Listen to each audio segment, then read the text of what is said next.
안녕하세요. 세상을 어느 정도 살아본 70대 여자입니다. 저에겐 아픈 손가락이 하나 있는데요. 바로 제 아들입니다. 몸이 건강하지 않아 평생 걱정과 근심이 가득한 채 키웠는데요. 그런 아들이 엄청난 사건에 엮여서 믿을 수 없는 결과를 낳았답니다. 아직도 그날을 떠올리면 오금이 저리네요. 그럼 어떤 사건 때문에 제가 이렇게 호들갑을 떠는지 적어보도록 하겠습니다. 부디 성우님의 멋진 목소리로 많은 사람들에게 들려주셨으면 좋겠습니다. 저와 남편은 20대 초반에 결혼한 중산층 부부였어요.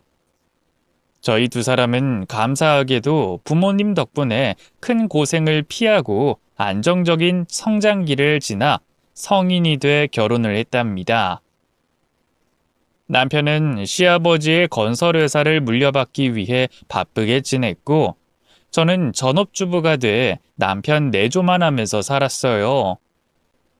여기까지만 들어보면 무슨 문제가 있어 사연을 보냈을까 하시며 생각하시겠지만, 이런 저희 부부에게도 아주 큰 문제가 있었습니다. 바로 불임이었어요. 남편과 저는 아무리 노력을 해도 아이가 생기지 않았고, 그 당시 의료기술로 할 수 있는 건 다 해봤지만 임신을 못했답니다. 거의 10년 넘게 도전하다가 결국 마음을 접게 됐고, 남편과 둘이서만 행복하게 살아보기로 했죠. 제가 아이를 너무 가지고 싶었는지 상상 임신을 몇 번이나 했답니다. 입덧도 하고 배가 불러오는 느낌도 다른 임산부처럼 고스란히 느꼈어요. 하지만 늘 병원에 가면 상상 임신이라는 말을 듣고 허무하게 집으로 돌아왔답니다. 제 나이 35이 되도록 상상 임신만 했죠. 남편은 제가 습관적으로 이런 모습을 보이니 다른 대책을 마련해 줬습니다. 바로 입양을 해보자는 거였습니다. 저에게 꼭 배를 아파 낳아야만 자식이 될 수 있는 거냐고 묻더라고요. 그런데 생각해보니 그이의 말이 맞았습니다. 세상엔 버려지는 아이들이 아주 많은데 그들 중 한 명의 아이를 입양해서 평범하고 건강하게 잘 키우는 것도 훌륭한 일이라고 생각이 들었습니다. 또 저희 부부는 자식을 키우는 행복을 느낄 수 있기 때문에 입양이라는 걸 진지하게 고민하게 됐습니다. 저희는 아무것도 모르는 갓난아기를 입양해서 입양하라는 걸 숨기고 키웠으면 했어요. 저희가 입양한 아이가 버림당한 과거를 알지 못하게 해주는 게 좋을 거라 판단했기 때문이죠.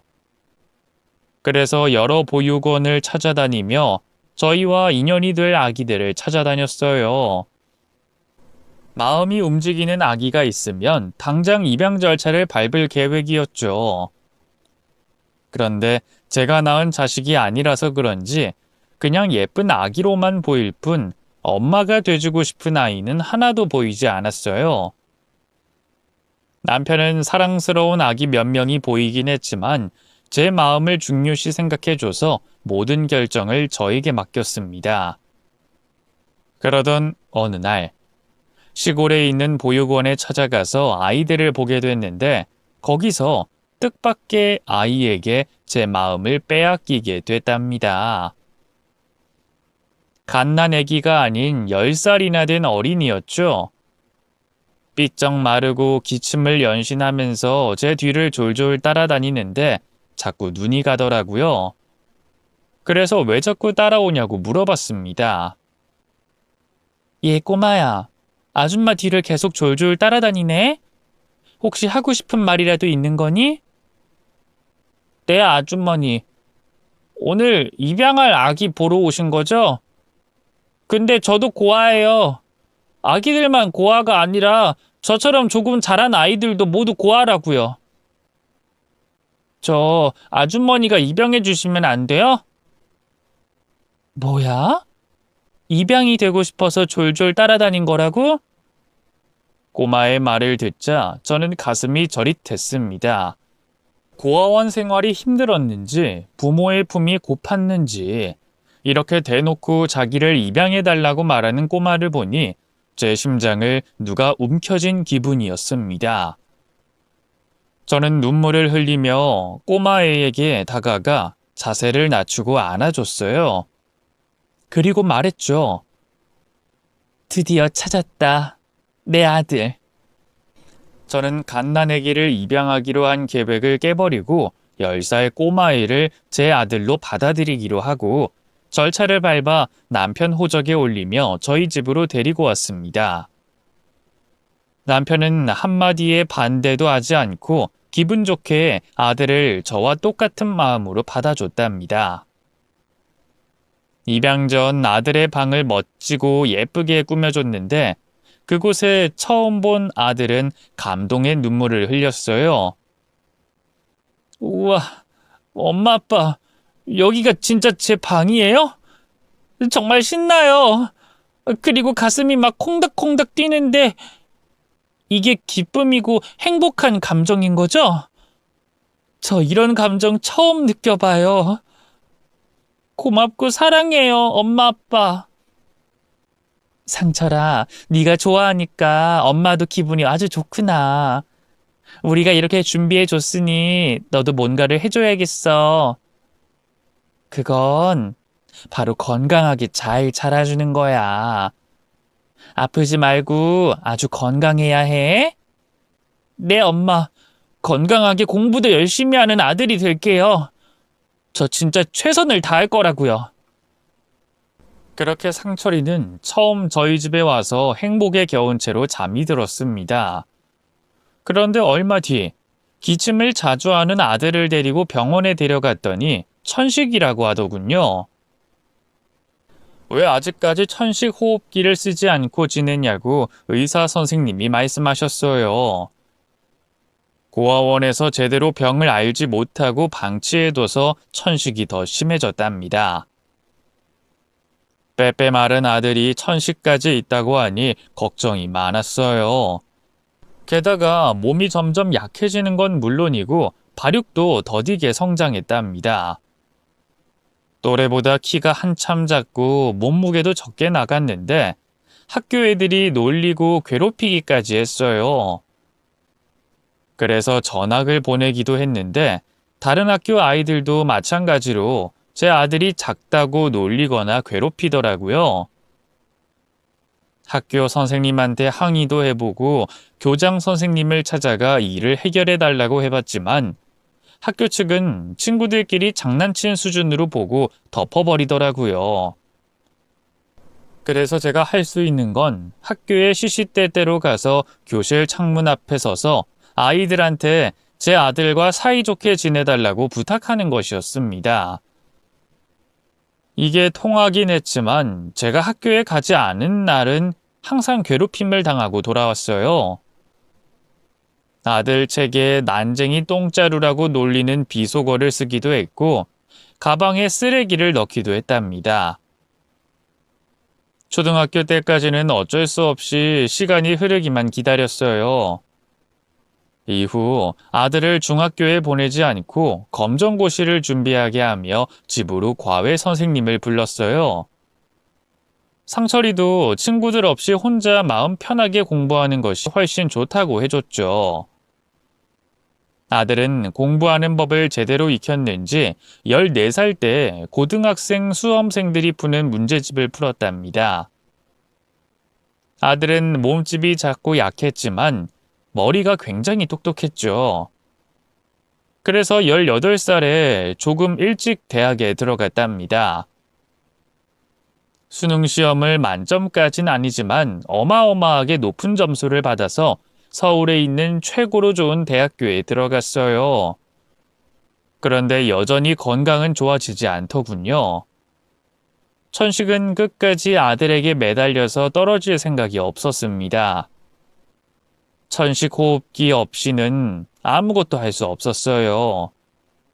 그런데 엎친 데 덮친 격으로 아들에게 또 다른 질병이 생겼습니다. 피 검사를 했는데 당이 엄청 높게 나왔어요. 의사 선생님이 말하길 당뇨 중에서도 아주 심한 축에 든다며 양약과 인슐린을 주기적으로 치료해줘야 한다고 했어요. 저는 아들이 공부를 못하고 건강한 게 100번 낫다고 생각하긴 했지만 하늘이 그렇게 허락해 주지 않는 걸 바꿀 수 없었으니 아들의 병을 받아들였습니다. 일주일에 한두 번은 아들을 병원으로 데려가서 인슐린을 맞게 하고 나왔어요. 저는 상철이의 식단에 특별히 신경을 써서 당뇨를 낮게 해주고 싶었답니다. 하지만 이미 깊어진 병은 쉽게 낫지 않았고 시간이 흐르며 아들의 몸은 더 많은 약을 요구했어요. 그래서 제가 인슐린 주사를 놔주는 걸 배웠어요. 거의 매일 인슐린을 맞아야 했으니 제가 해보기로 했죠. 매일 아들 팔에 주사바늘을 꽂아 넣는 기분이 어떤지 아세요? 제 심장에 날카로운 유리가 박히는 기분이라고 하면 가늠이 되실 겁니다. 아들은 천식과 당뇨를 달고 살았지만 머리만큼은 누구보다 똑똑해서 대학을 졸업하고는 1순위 기업에 들어가 기계개발팀에서 일하게 됐어요. 시작부터 연봉이 어마어마했죠. 그런 아들이 얼마나 자랑스럽고 대견하던지 멋지게 일하는 모습을 보며 마음의 위로가 됐답니다. 한 회사에서 몇 년 동안 일하자 아들은 억대 연봉을 받는 엘리트로 성장했고 다른 기업에서 스카우트 제안이 들어오기도 했답니다. 제 나이 70이 되고 아들 나이가 30이 조금 넘었을 때 한 가지 걱정이 들기 시작했어요. 저와 남편이 늙어 죽으면 제 아들은 누가 보살피는지 말이죠. 체구가 작고 몸이 약한 탓인지 여자가 붙지 않더라고요. 게다가 아들이 여자한테 관심이 없어서 결혼은 안 하겠구나라는 생각을 했습니다. 그렇게 아들 걱정으로 한숨을 내쉬며 남편과 걱정에 빠져 있었는데 어느 날 충격적인 일이 벌어졌습니다.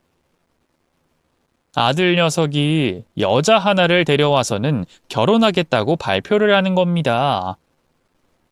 이전에 그 어떤 예고나 여지를 주지 않아서 아들에게 애인이 있다는 걸 그날 처음 알게 됐습니다. 저는 너무 놀라서 아들에게 물었습니다. 상철아, 너 지금 뭐라고 했니? 이 여자가 네 애인이야? 결혼을 하겠다고? 네, 그렇다니까요. 저랑 여자친구가 사귄 지는 몇 달 되지 않았는데 워낙 좋은 여자라 놓치고 싶지 않아서 빨리 결혼하고 싶어요. 엄마, 아버지, 허락해 주실 거죠? 일단 대화를 나눠봐야지. 무턱대고 무조건 결혼 허락하는 부모가 어딨니? 그리고 아들의 애인에게 밥을 차려주고 대화를 시작했습니다. 저는 인성만 바르면 허락해 줄 마음이어서 조건 같은 건 묻지 않았어요. 그래서 제 아들을 진심으로 사랑하는지, 천식과 당뇨를 평생 안고 가야 하는데 돌봐줄 수 있는지에 대해 물었습니다. 그러자 며느리는 이미 인슐린 주사 놓는 걸 해주고 있다고 말했고, 천식도 잘 알고 있어 위급 상황이 생기면 어떻게 대처해야 하는지 줄줄이 읊어주더라고요. 저는 그제야 마음을 놓을 수 있었습니다.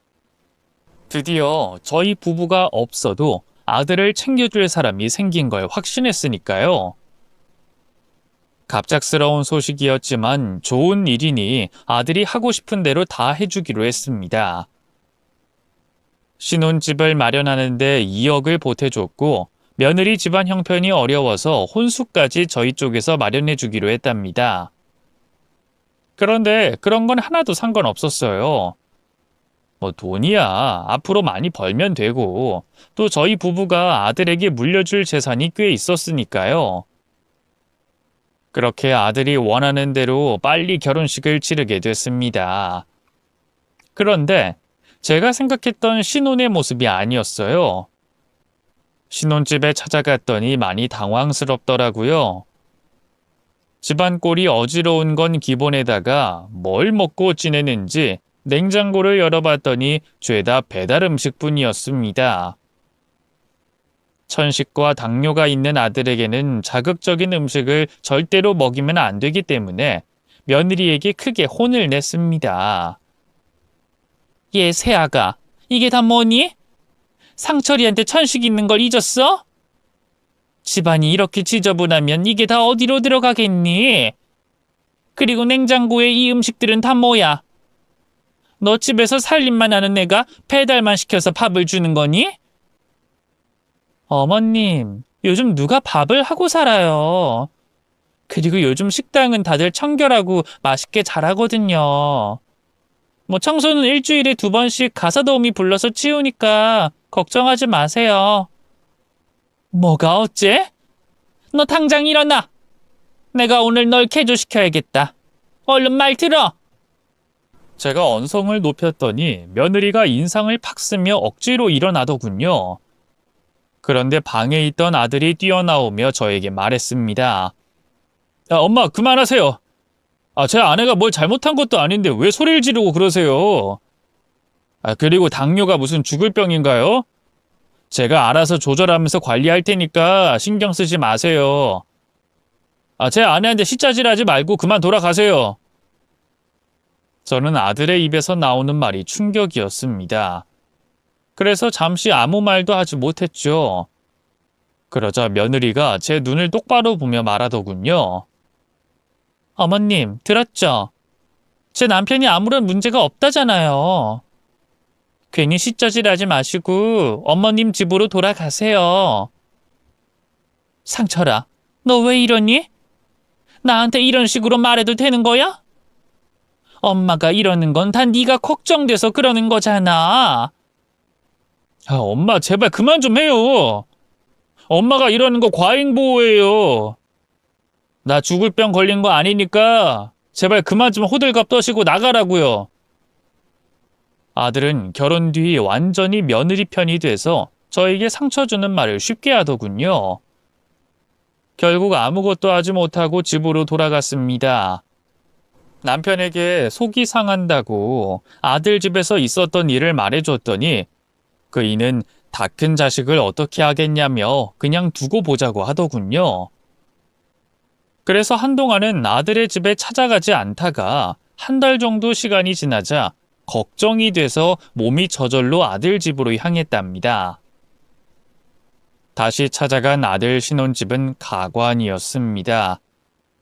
가사도우미가 둘이나 와서 청소와 빨래를 하고 있었고 며느리는 옷방에서 제 아들 돈으로 수집한 명품을 만지작거리고 있더군요. 저는 달라진 것 없는 며느리에게 최대한 좋게 훈계를 하기로 했습니다. 새아가, 사치가 좀 심한 거 아니니? 이거 다 비싼 옷과 가방들이잖아. 내 아들이 선물로 사준 것들이지? 너희가 신혼이어서 좋은 건 알겠지만 너무 과소비하는 것 같구나. 집에서 살림만 하겠다고 하는 너는 이렇게 놀고 있고 가사도우미를 둘이나 부른 것도 좀 그렇구나. 새아가, 내가 살림 제대로 가르쳐 줄 테니 한번 배워보지 않을래? 내가 1달 동안 붙어서 가르치면 네가 저기 있는 가사도우미보다 훨씬 잘할 거야.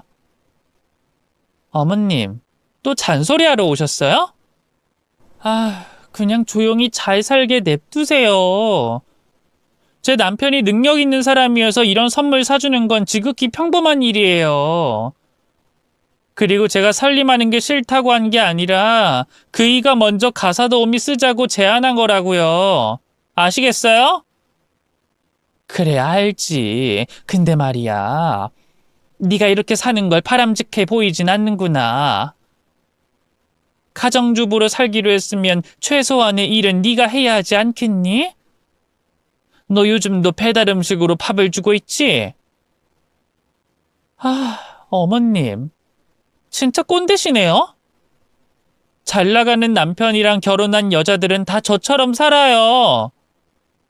그리고 어머님, 저 정도 되는 여자가 상철 씨 같은 키 작고 볼품없는 남자랑 결혼했으면 응당 이 정도 호사는 누려야 되는 거 아닌가요?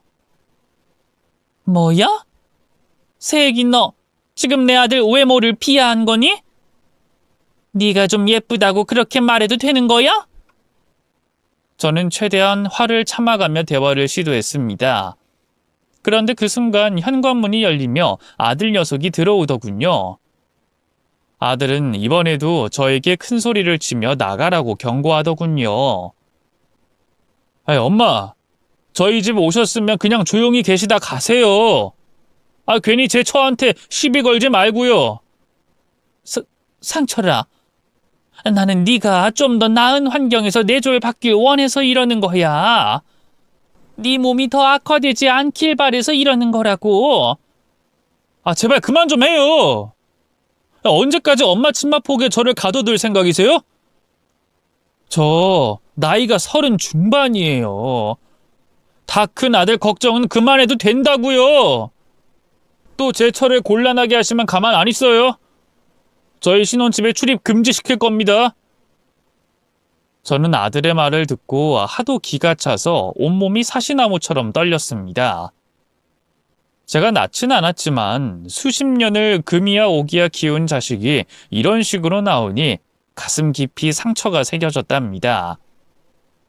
그래서 저는 아들 집에 발길을 끊기로 했어요. 아들이 멋대로 살게 내버려 두라고 하니 화가 나서 찾아가지 않았습니다. 그러던 어느 날 제가 친구들을 만나 시간을 보내고 큰 길을 지나가는데 며느리가 보였습니다. 평일 오후 시간이었는데 외간 남자와 팔짱을 끼고 지나가더라고요. 현장을 잡으려고 급히 따라가 봤지만 길이 꺾이는 부분에서 놓치고 말았어요. 저는 제 눈을 확실하게 믿어서 이 사실을 아들에게 전해 이혼시켜야겠다는 생각을 했습니다.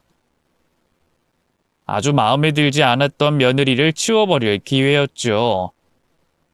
그래서 아들을 따로 불러 제가 본 것을 그대로 전해줬어요. 그런데 상철이는 무심하게 대답하더군요. 엄마, 제 처 그냥 두시라고요. 무슨 짓을 하든지 신경 쓰지 마세요. 제가 다 알아서 할게요. 네? 조금만 기다려 주세요. 나중에 잘 사는 모습 보여드릴 테니까 지금은 아무것도 하지 마시고 기다려줘요. 나중이라니? 네 처가 바람난 게 확실한데 계속 같이 살겠다는 거냐? 안 된다. 그런 년한테 내 아들과 계속 살게 할 수 없다. 상철아, 넌 지금 여우년한테 홀려 있는 거야. 글쎄 제가 알아서 한다고요. 엄마, 제 처일로 저 부르지 마세요. 제가 요즘 많이 바쁘거든요. 가끔 본가에 찾아갈 테니까 저희 집엔 오지 마세요. 아셨죠? 상철이 너 이 엄마 말 믿지 않는구나. 내가 거짓말한다고 생각하는 거지? 엄마, 제발 좀 조용히 기다려주시면 안 돼요? 제가 다 알아서 할게요. 제 집사람이 바람을 피우든 말든 그걸 해결해야 할 사람은 저희 부부라고요. 넌 무슨 말을 그렇게 하니? 네 처가 바람났다는데 아무렇지 않아? 당장 이혼해야 한다고. 그런 년이랑 계속 사느니 다시 내가 널 데리고 사는 게 낫겠단 말이야. 그렇게 말했는데도 아들이 제정신을 차리지 못하니 아주 환장할 것 같았습니다. 이윽고 아들은 저에게 막말을 심하게 하더군요. 엄마, 언제까지 저를 엄마 치마폭에 가둬둘 생각이세요? 제발 좀 그만하세요. 질려버린다고요. 제 나이 36이에요. 혼자 알아서 해결하고도 남을 나이란 말입니다. 그리고 제 처는 바람 피울 사람 아니에요. 난 엄마 말 믿지 않는다고요. 참, 상철이 너 아주 엄마를 남처럼 대하는구나. 너 이러는 거 나중에 후회하게 될 거다. 할 말 다 했으면 그만 가세요. 그리고 앞으로는 제가 연락 드릴 때까지 찾아오지 마세요. 분명히 경고했습니다. 아들은 며느리의 외도를 믿지 않는 건 물론이고 저에게 모진 말을 하며 큰 상처를 줬습니다. 그래도 저는 아들 말대로 이 일을 모른 척할 수는 없었어요. 제가 아들에게 섭섭하고 서운하긴 하지만 그렇다고 인연을 끊어버리고 모른 척하는 건 말이 되지 않으니까요. 며느리는 분명 다른 남자와 바람 피우는 게 확실했고 남자도 한둘이 아닐 것 같다는 상상이 들었어요. 이걸 다 밝혀서 끝장을 내줘야 하나 깊은 고민을 하고 있었죠. 흥신소 직원을 고용할까 하다가 너무 앞서 나간 것 같아 그건 참았습니다. 그런데 며칠 뒤 뜻밖의 일이 벌어졌어요. 며느리의 엄마인 사돈이 발작을 일으키며 쓰러졌다고 연락이 왔습니다. 다행히 고비를 넘기긴 했지만 입원 치료를 받아야 한다고 하더군요. 그래서 시간을 내서 홀로 병문안을 가게 됐는데 사돈 병실 앞에 도착하자 사돈과 며느리의 대화 소리가 들렸습니다. 제 아들 이야기였죠. 저는 숨죽이고 귀를 기울였습니다. 사돈의 걱정스러운 말로 대화가 시작됐습니다. 이년아, 이 서방 알면 이혼이야. 제발 좀 사고 좀 그만 쳐라. 너 첫 남편처럼 보내버릴 생각이야? 이 서방 돈도 잘 버는데 그냥 호강하면서 살면 되잖아. 지금 꾸민 일들 다 집어치워라. 엄마, 나더러 그 난쟁이 똥자루랑 평생 살라고? 생각만 해도 구역질 난다. 그냥 한몫 크게 땡기고 보내버리는 게 나아. 그리고 지금 사귀고 있는 내 애인 강호 씨랑은 절대 헤어질 수 없어. 엄마, 나 강호 씨 애기 가졌어. 뭐야? 이 미친... 야, 너 그거 이서방도 알아? 임신한 거 말한 거야? 아니, 어차피 내 애기가 태어나기 전에 인생 끝날 텐데 뭐하러 알려. 여하튼 엄마, 이번에도 전 남편 놈처럼 저승으로 보낼 거야. 그러니까 엄마는 옆에서 떨어지는 콩꽃물이나 주워 잡숴. 콩꽃물? 나한테 얼마나 줄 건데? 20%? 엄마가 하는 게 뭐가 있다고 20%나 달라고 해? 10% 줄게. 그럼 15%. 나 입 가볍다. 니년이 꾸미는 짓 다 까발릴지도 모른다고. 알았어. 15% 줄게. 하여튼 엄마가 해줄 건 내가 남편 놈 보내버리면 여기서 발작 한 번 더 일으켜. 시댁 식구들이 나를 안쓰럽게 봐야 하니까 쇼를 제대로 해야 한다고. 걱정하지 마라. 이 엄마가 사기 전과만 10범인 건 모르니? 내가 영화배우였으면 여우주연상 정도는 쉽게 받았을 거다. 네 남편 보내버리면 팔짝 연기하면 되는 거지? 그럼 시댁 식구들이 널 안쓰러워하며 의심 같은 건 안 한다. 이거 아니야? 그래 엄마. 내가 정신없어 죽겠는데 찾아와서 따지지 못할 거 아니야. 오늘 내일 하는 엄마 앞에서 무슨 소리를 하겠냐고. 그럼 작전 다 끝났으니까 며칠 뒤에 쇼 제대로 하자고. 저는 병실 문 앞에서 끔찍한 말을 듣고 뒤로 돌아 나왔습니다. 며느리는 보통 여우가 아니라 그냥 사이코패스였습니다. 전 남편을 보내버렸다는 말을 듣자 심장이 주저앉더라고요. 저는 증거는 없지만 아들에게 이 사실을 전해 구해야겠다고 생각했습니다. 아들 회사 앞으로 찾아가서 이야기를 전했더니 저를 어이없게 내려다보더군요. 엄마, 제가 나서지 말고 가만히 좀 있으랬죠. 자꾸 이상한 소리 하지 마시고 그만 돌아가세요. 상철아, 너 엄마 말 못 믿는 거니? 정말 네 처랑 장모가 그런 대화를 나눴다니까. 너를 해치겠다고 계획을 세우고 있단 말이야. 알았어요. 내가 알아서 해결할 테니까 엄마는 제발 조용히 가만히 계세요. 너 아직도 엄마가 믿었지 않은 거지? 자식놈 훌륭하게 키워놨더니 엄마를 이상한 여자 취급하니 속상하다. 나도 이제 너 신경 안 쓰련다. 네 처가 무슨 짓을 해도 가만히 구경이나 하고 있을게. 됐냐? 네, 제발 제 주변에 좀 그만 나타나세요. 이젠 저도 엄마 얼굴만 보면 지친다고요. 아무 짓도 하지 말고 좀 내버려 두란 말입니다. 이렇게 모질게 말했으면 좀 알아들으세요. 아셨어요? 너 아주 못됐구나. 난 널 입양했을 때부터 지금까지 단 한순간도 사랑하지 않은 적이 없다. 그렇게 사랑을 쏟아준 어미한테 이따위로 말하다니. 그래, 네가 원하는 대로 네 곁에서 떨어져 주마. 그 여우 같은 네 마누라랑 하고 싶은 대로 다 하면서 살아, 이 멍청한 놈아. 저는 그렇게 화를 냈지만 아들 몰래 옷에 녹음기를 부착했습니다. 상철이가 제 말을 믿지 않을 것 같아 녹음기를 채워 보냈어요. 그리고 아들 집 앞에서 잠복하며 무슨 일이 벌어지는지 들어보기로 했죠. 그날 저녁 아들 집 앞에 주차를 하고 아들 내외가 무슨 대화를 나누는지, 며느리가 뭔 짓을 꾸미는지 들어보려고 했어요. 이윽고 아들 부부가 집안에서 대화를 시작했어요. 혜연아, 나 씻고 올게. 밥은 오늘도 배달시켜 먹자. 내가 10분 전에 중국집에 짜장면 시켰는데 괜찮지? 천천히 씻고 나와. 짜장면 좋지. 우리 그거 먹고 뜨거운 밤 보내자. 알겠지?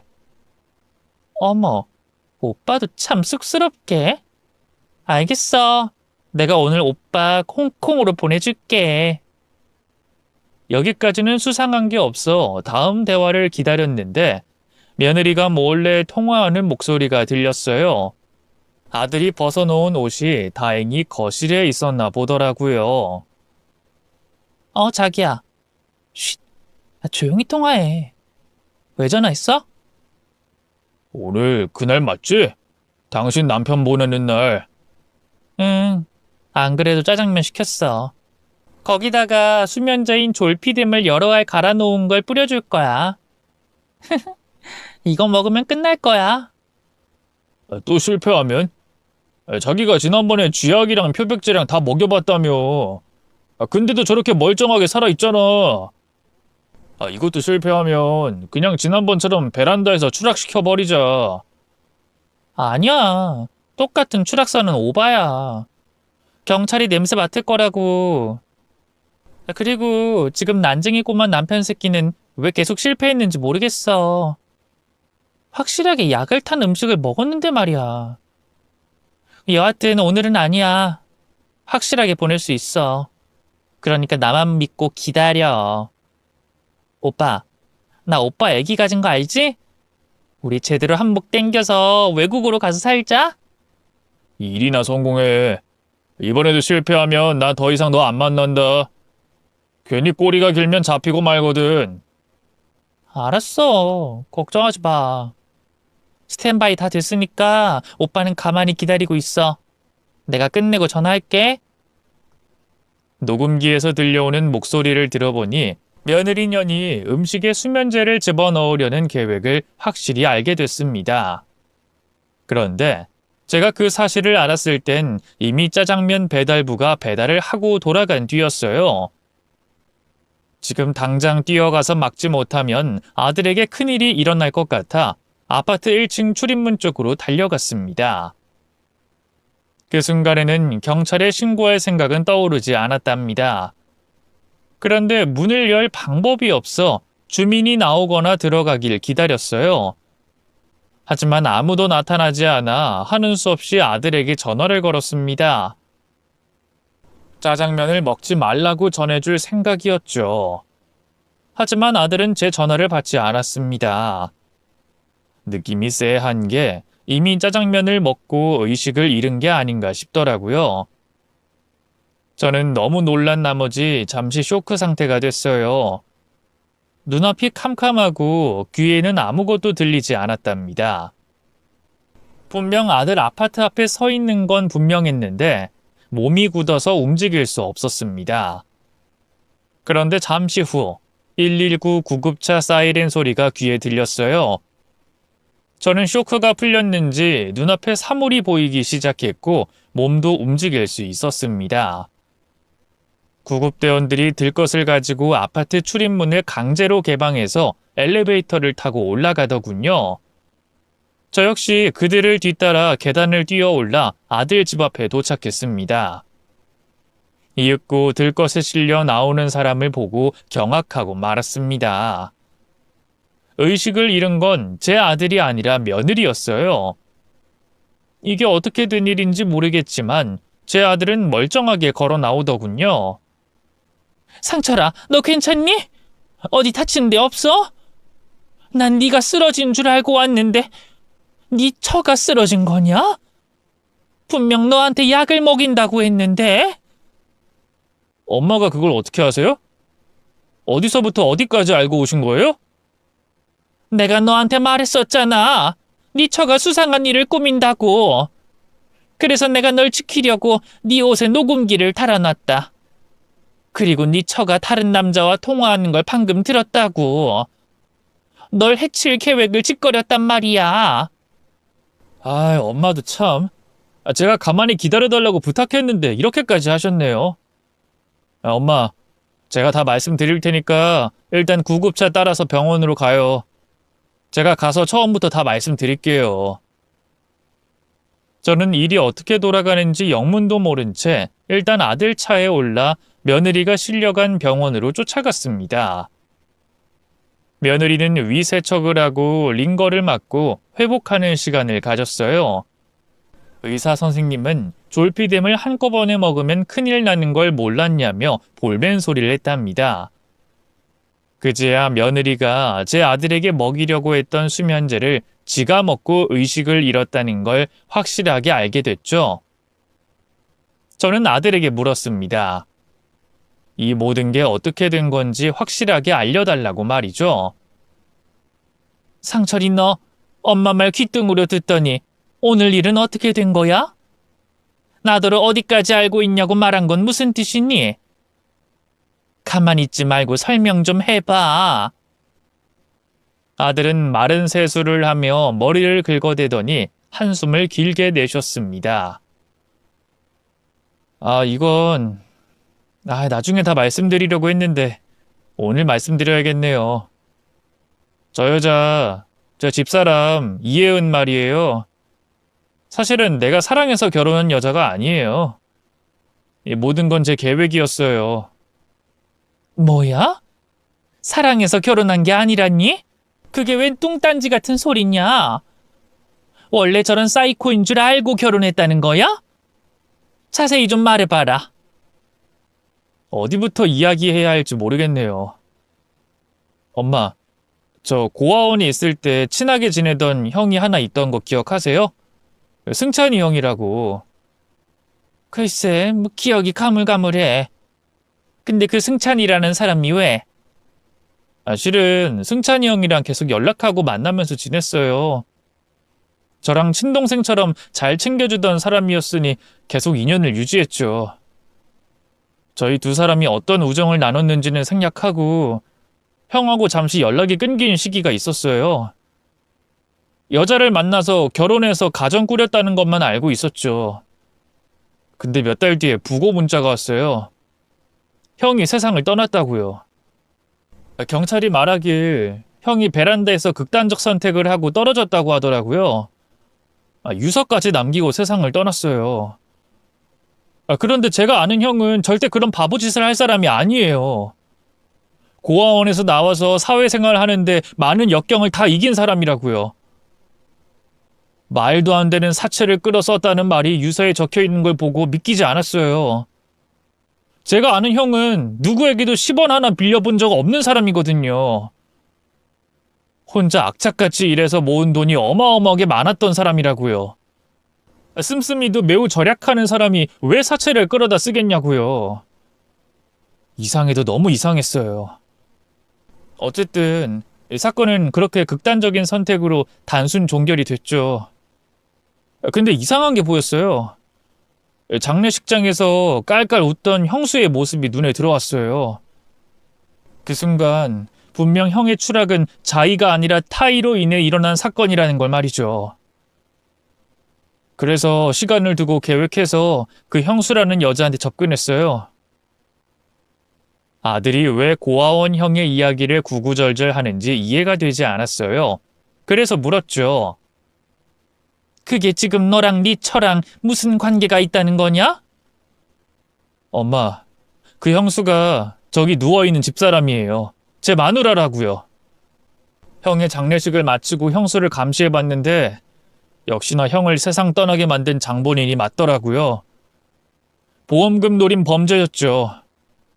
그래서 제가 경찰에 조사를 부탁했는데 이미 종결된 사고를 들춰서 뭐 하겠냐면서 돌려보내더라고요. 그럼 네가 진실을 밝히고 저 여자를 감옥에 보내려고 일부러 결혼했다는 거냐? 네, 맞아요. 의도적으로 접근해서 제가 돈 많은 남자인 걸 티냈어요. 그랬더니 바로 넘어오더라고요. 그리고 연애 중에 저한테 보험 가입 유도하는 걸 보고 확실하게 마음 먹었죠. 결혼까지 해서 끝장 봐야겠다고 말이죠. 승찬이 형의 한을 제가 풀어주기로 작정한 거예요. 저 여자는 저한테 쥐약 표백제가 섞인 음식을 먹이려고 했어요. 베란다에서 추락하는 건 또 써먹으면 걸릴까봐 음식으로 장난친 거죠. 그런데 모든 걸 알고 있는 제가 당하겠어요? 오히려 전현이 하는 짓을 몰래 녹화하고 증거를 수집했어요. 한두 개로 부족할까봐 여러 번 저를 해치려고 한 날들을 모두 자료로 모아놨죠. 그럼 오늘 수면제 먹은 건 어떻게 된 거냐? 제가 짜장면을 바꿔치기 했어요. 사실 쥐약이 든 국도 바꿔치기 했는데 저 여잔 멀쩡하더라고요. 참 질긴 년이죠. 뭐야? 그럼 네가 전현을 해치려고 한 거야? 아니요. 이상 증세 나오면 바로 병원에 데려가려고 했어요. 근데 뭐든 다 소화를 시켜버리더라고요. 잘 처먹고 잠도 잘 자더라고요. 그런데 오늘은 수면제를 때려 넣은 짜장면을 먹고 의식을 잃어서 이렇게 병원에 오게 된 거예요.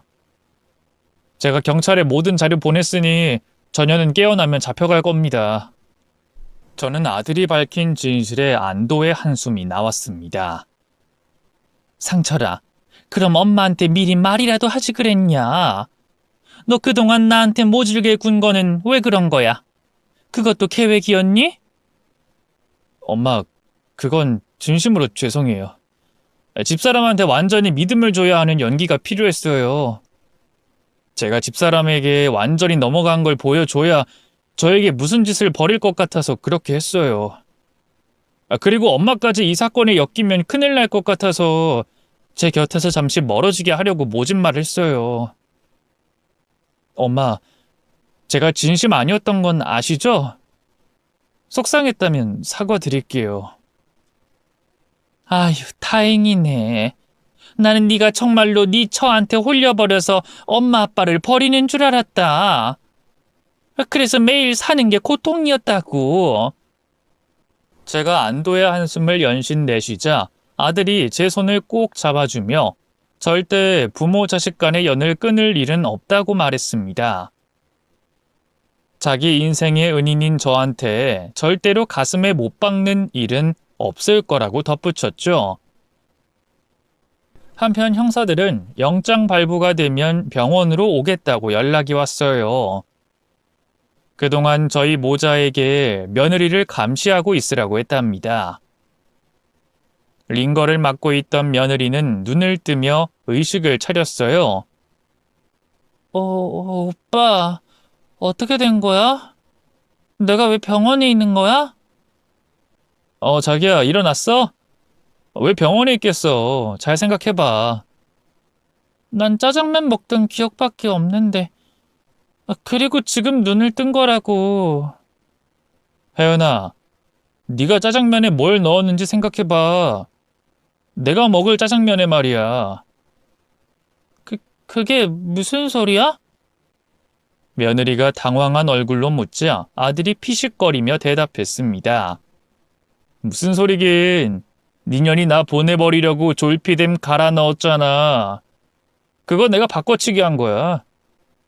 네가 먹은 짜장면에 수면제가 들어있었다고. 지난번에 쥐약 섞은 국도 그렇고 락스 넣은 음료수도 바꿔치기 했어. 근데 넌 다 소화 잘하더라. 넌 참 질긴 년이야. 그런데 이번 수면제는 너도 어쩔 수 없더라. 당신 그 애인의 애기는 무사하다네. 조금만 늦었으면 큰일 날 뻔했다더라. 뭐야?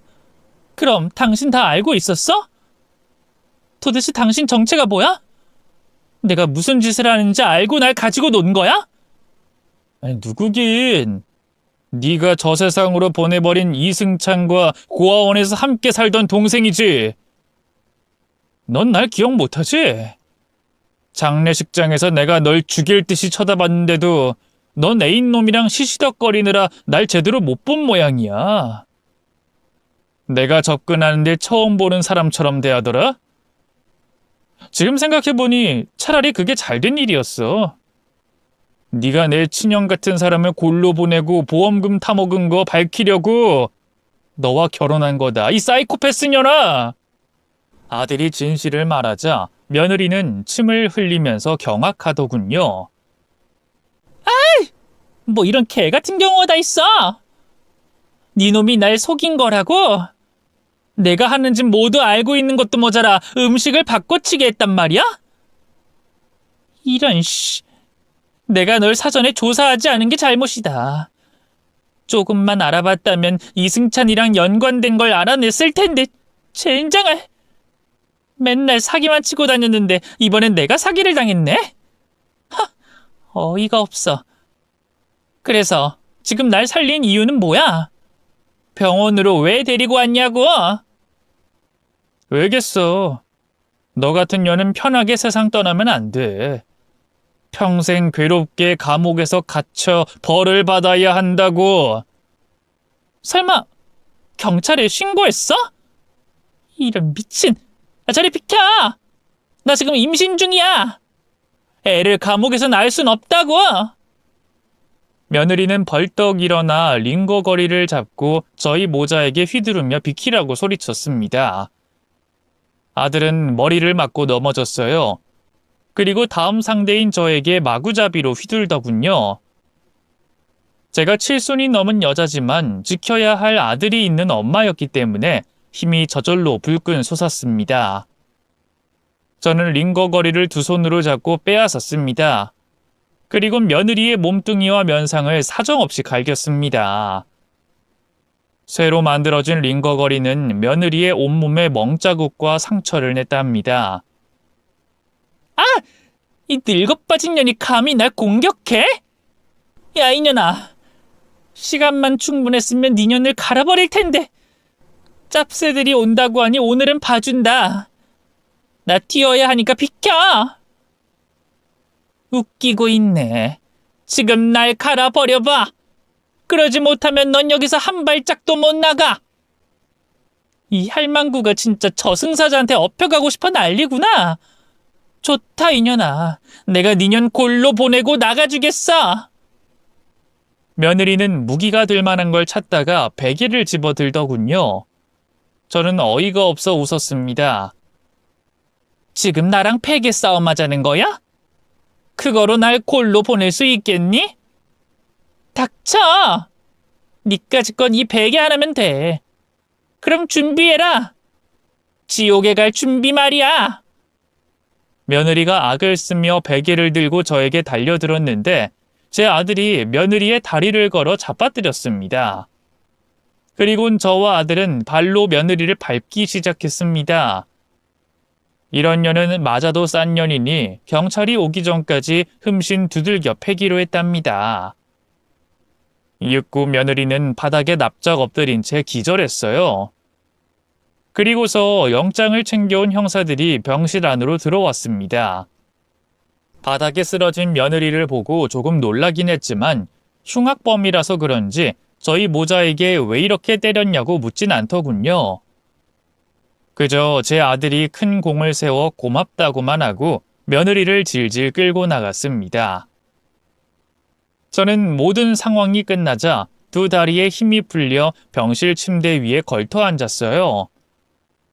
아들은 제가 걱정이 됐는지 바닥에 무릎을 꿇고 제 두 다리를 주물러 주더군요. 엄마, 미안해요. 엄마도 제가 꾸민 일에 휘말리면 위험할 것 같아서 비밀로 하고 모질게 굴었어요. 그럼 엄마가 저를 잠시 떠나 있을 것 같아서 사건 해결하면 다 말씀드리고 사과하려고 했어요. 으이구 이 녀석아. 네가 날 위한 건 고맙다만 내가 널 포기할 엄마로 보였니? 쉽게 너에게 떨어져 나갈 거라 생각한 거냐고. 이 어리석은 놈아. 아니다. 이제 다 끝났으니까 지난 일은 거두절미하자. 난 내 아들 상철이 네가 무사하기만 하면 돼.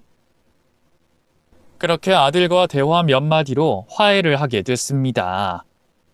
그리고 며느리와 그년의 애인놈, 그리고 사돈까지 피고인으로 법정에 서게 됐어요.